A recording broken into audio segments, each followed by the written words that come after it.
লৈ আপোনালোকে হিন্দু মুছলিম নকৰিব।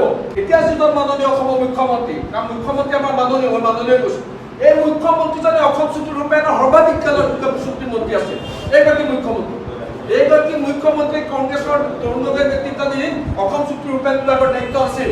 এই মুখ্যমন্ত্ৰীয়ে এটা বলিষ্ঠ পদক্ষেপ লৈ এই অসম চুক্তি কাৰ্যকৰী কৰাৰ কাৰণে কি ফলপ্ৰসূ ব্যৱস্থা গ্ৰহণ কৰিছিল অসমৰ ৰাইজে জানে। 2000 চৰকাৰ যেতিয়া অসমত তৰুণ গগৈৰ নেতৃত্বাধীন কংগ্ৰেছ চৰকাৰ আহিল, সেই এছিয়ান কাৰ ৰেলী আপোনালোকৰ মনত পৰিব।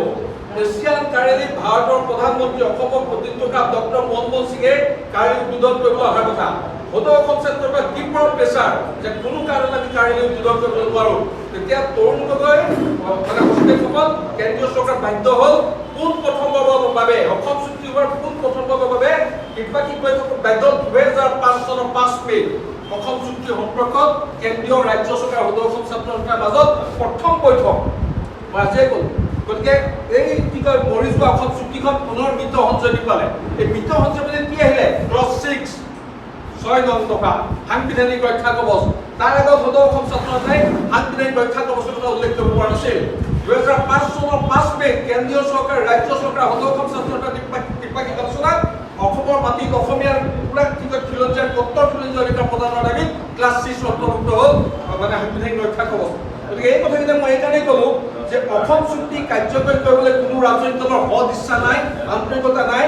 বিদেশী ভোট সকলোকে লাগে, মুছলিমে হওক বাংলাদেশী হওক, সকলোৱে বিদেশী মুহত আসন্ন আৰু সেই পৰিৱেশৰ মাজত আমাৰ জীয়াই থকা হৈছে। গতিকে বাস্তৱ কথাখিনি আমি প্ৰথম হৃদয়গম কৰিব লাগিব। এতিয়া চুক্তি ৰূপায়ণ কৰাৰ দায়িত্ব কাৰ দায়িত্ব? এতিয়া যিজন মাননীয় অসমৰ মুখ্যমন্ত্ৰী, কাৰণ মুখ্যমন্ত্ৰী আমাৰ মাননীয় কৈছো, এই মুখ্যমন্ত্ৰীজনে অসম চুক্তি ৰূপায়ণৰ সৰ্বাধিক কালৰ চুক্তি মন্ত্ৰী আছিল। এইগৰাকী মুখ্যমন্ত্ৰী কংগ্ৰেছৰ তৰুণ গগৈৰ নেতৃত্বাধীন অসম চুক্তি ৰূপায়ণ বিভাগৰ দায়িত্ব আছিল। এই মুখ্যমন্ত্ৰীয়ে এটা বলিষ্ঠ পদক্ষেপ লৈ এই অসম চুক্তি কাৰ্যকৰী কৰাৰ কাৰণে কি ফলপ্ৰসূ ব্যৱস্থা গ্ৰহণ কৰিছিল অসমৰ ৰাইজে জানে, আমি জানো। কিন্তু এতিয়া তেওঁ যিটো কথা কৈছে সেই কথাটো আমাৰ ক'বলগীয়া আছে। কাৰণ তেওঁ মন কৰে কেবিনেট পদে কেবিনেট সিদ্ধান্ত লয় অসম চুক্তি কাৰ্যকৰী কৰাৰ ক্ষেত্ৰত, বিদেশী চিনাক্তকৰণ কৰাৰ ক্ষেত্ৰত। এই যে বেটেলিয়ানবিলাক আছে, ইমান বেটেলিয়ান আছে, তেওঁ কেবিনেট সিদ্ধান্ত কৰি এই বিদেশী বহিষ্কাৰৰ কাৰণে, বিদেশী চিনাক্ত কৰিবৰ কাৰণে তেওঁ বেটেলিয়ান কিয় লগাব পৰা নাই? কিয় মেজিষ্ট্ৰেট দি কি কয় মানুহৰ ঘৰতে বেটেলিয়ান পঠিয়াব পৰা নাই? তেওঁ ক'ত দুৰ্বলতা আছে? গতিকে এই কথাও আজি কিন্তু বিচাৰ কৰাৰ পৰিণত হ'ল। কাৰণ অসম চুক্তি কাৰ্যকৰী কৰাৰ দায়িত্ব চৰকাৰৰ, বৈদেশিক চিনাক্তকৰণ কৰাৰ দায়িত্ব চৰকাৰৰ।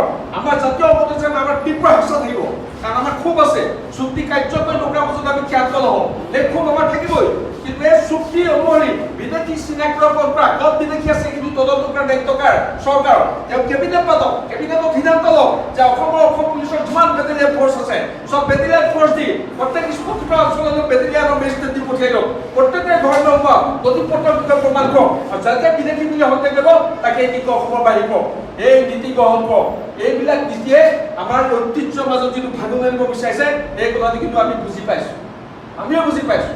কাৰ কি সত্য কোনোবা প্ৰকাশ কৰিছে এই কথা আমি বাৰুকৈ উপলব্ধি কৰিছোঁ। আৰু সেইকাৰণে কৈছোঁ যে বিদেশী অসম ত্যাগ কৰিব লাগিব। ইতিমধ্যে সকলোৱে কৈছে বিদেশী প্ৰশ্নত মইতো ক্ষমাই নকৰোঁ, কাৰণ অসম আন্দোলন কৰোঁতে কিতাপৰ মুছলিম সমাজে আমাক কেনেকৈ কি কৰিছিল মই জানো। কেইটা মুছলমান ল'ৰাই অসম আন্দোলন কৰিছিল, মুছলিম সমাজে আমাক তেতিয়া কি কৈছিল?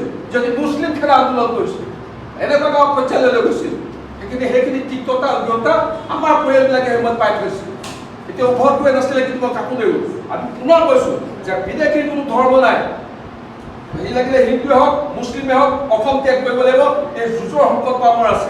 এতিয়া কৈছোঁ নাগৰিকত্ব যিবিলাক ডি ভোটাৰৰ কেছ আছিলে, ডি ভোটাৰৰ কেছ এইখিনি কি কয় বাতিল কৰিব দিয়া হ'ল, বাতিল কৰিব সিদ্ধান্ত ল'লে চৰকাৰে। কিন্তু আমি নিমাত সদৌ অসম ছাত্ৰ উত্তৰ পূৰ্বাঞ্চল ছাত্ৰ সন্থা মানে গোটেই নৰ্থ ইষ্ট আটাইকেইখন কি কয় মানে ৰাজ্যৰ তেওঁলোকৰ ছাত্ৰ সংগঠনে নিজ ৰাজ্যত যোৱা 11 আগষ্টৰ দিনা প্ৰতিবাদ সাব্যস্ত কৰিছে যে বিদেশীক লৈ আপোনালোকে হিন্দু মুছলিম নকৰিব, ডি ভোটাৰ ইউপা ৰাখিব ইউপা কাটিব। এই কথা তেওঁলোকে নামানে, নিশ্চয় নামানে, ইতিমধ্যে স্পষ্ট কৰি দিছে। গতিকে বিদেশীৰ প্ৰশ্নটো আমি সকলোৱে সজাগ হ'ব লাগে। আৰু কিতাপৰ ক্ষেত্ৰত মই কৈছোঁ যে কিতাপত আপুনিও আছে, মই আছোঁ, চব আছোঁ, আমি সকলোৱে আছোঁ। কিতাপত যদি আপোনালোকৰ দৃষ্টিত তেনেকুৱা মানুহ আছে তাৰ লিষ্ট আপোনালোকে প্ৰশাসনক দিয়ক। একদম মই কৰজোৰে কৈছোঁ, তাৰ